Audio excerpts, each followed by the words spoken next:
Good evening there, everybody. What is happening? Hopefully, you all are having a wonderful day today.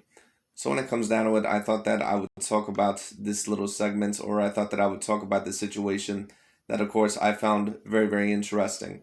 For those of you, of course, that know me or may know overall the sports that I watch, you guys know overall that I'm a very, very big tennis watcher, and that I've been watching it at least for the past few years now when it comes down to it, and that overall I love watching the sport of tennis. I do like a lot of individual sports out there. And of course, this is a generation, in my opinion, where it has a great amount of talent, And of course, this generation is known as the Big Three. And of course, the Big Three being Mr. Roger Federer from Switzerland, Mr. Novak Djokovic from Serbia, and Mr. Rafael Nadal from Spain. But of course, Mr. Rafael Nadal, I have to congratulate him overall for winning his 21st Grand Slam. I don't necessarily remember how old he is. I think he turns 35 this year, but I can't necessarily remember. Excuse me. But anyways, of course, all congratulations to Mr. Rafael Nadal. And now, of course, he now joins Novak Djokovic for being one of the only two players, at least in the Grand Slam tournaments, when it comes down to it. Excuse me, in the Grand Slam era, in the Open era, when it comes down to it, to win every single Grand Slam at least twice.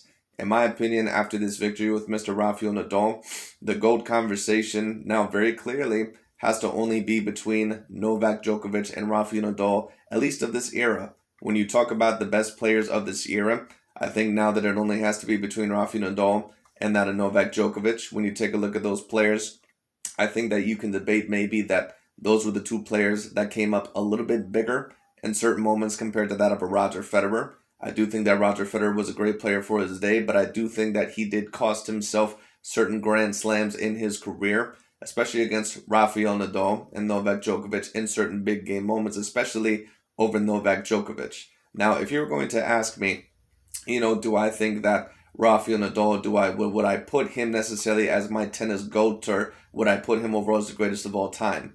In my personal opinion, I probably would still go with Novak Djokovic because I think that he is the more multi-dimensional player.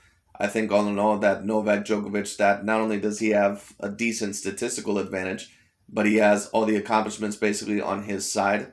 He does have now one less Grand Slam than Rafael Nadal. Now we will see overall what will happen with that because, of course, Novak Djokovic, he was supposed to play in this Australian Open, but of course, Australia did not want that to happen because, of course, he was not vaccinated. And of course, overall, they did not want that to happen.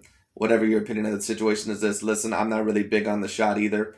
But unfortunately for Mr. Novak Djokovic, he may have to bite the bullet and he may overall have to get the shot or get the jab, unfortunately, because it basically is required for your position. And it's basically already said that the French Open also will not allow Novak Djokovic or a certain amount of other players to play if they do not get the vaccine.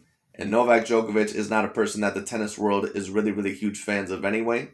Rafael Nadal and Roger Federer has pretty much been set on their hearts when it comes down to it. So any way that they can maybe try to bar Novak Djokovic from certain tournaments, in my opinion, they very well may try to do that. And they were able to do that in this Australian Open. But it is what it is. But anyways, that is not to strip away credit from Rafael Nadal. He still overall did have to overcome his set of challenges. Of course, he had to face the very tough and fiery and powerful Matteo Berrettini in the semifinal.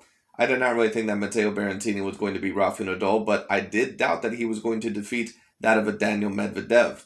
But Medvedev, even though I thought that, he certainly played better in this game than what he did in the Australian Open last year against that of a Novak Djokovic, Daniel Medvedev still has his problems coming up big in the big game moments. Because in my opinion, this should have been a victory for a Daniel Medvedev, but he just did not come up big. Not only that, but of course, Mr. Rafael Nadal, you have to give him a great amount of credit. He was able to win the final three sets. He lost the first two sets, and of course, losing that second set 7-6, it could have been very easy for Rafael Nadal to break mentally once again in the Australian Open, because there has been certain times where I think that he has broke mentally in the Australian Open in the past. But when it comes down to it, he was able to do it very, very well.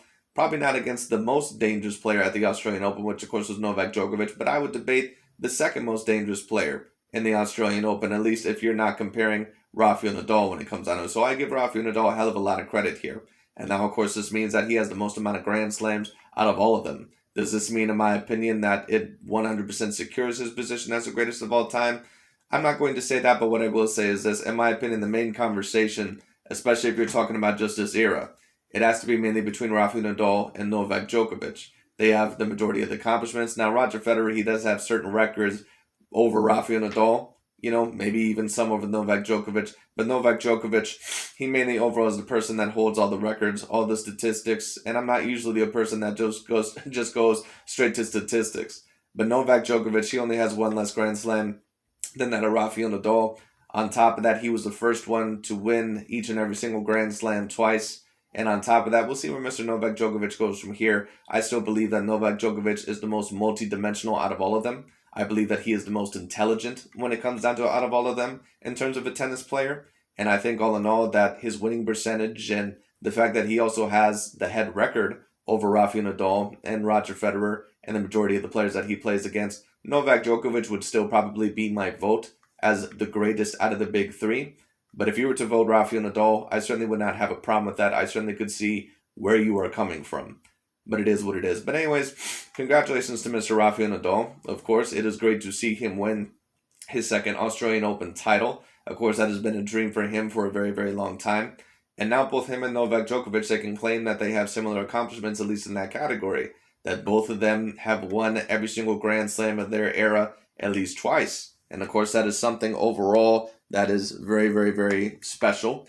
And that is something that not even Roger Federer could do when it came down to it. Or even players of older eras could not do. Of course, eras are different, but it is what it is. But anyways, congratulations to Mr. Rafael Nadal.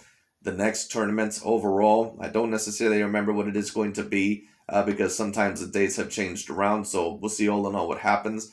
I believe the next tournament, all in all, actually will be the French Open. But we'll see all in all what is going to happen with that. And of course, Novak Djokovic, unfortunately for him, if he is going to play in that tournament, more than likely he probably is going to have to get the vaccine. It's unfortunate, but it just is what it is because tennis, like I said, they don't like him already as it is. So more than likely he's just going to have to comply, or more than likely he's going to have to retire, one of the two. And that's up to Mr. Novak Djokovic. But anyways, that's pretty much about it for today. I just thought that I would talk about that. Congratulations to Mr. Rafael Nadal, and I'll talk to y'all later.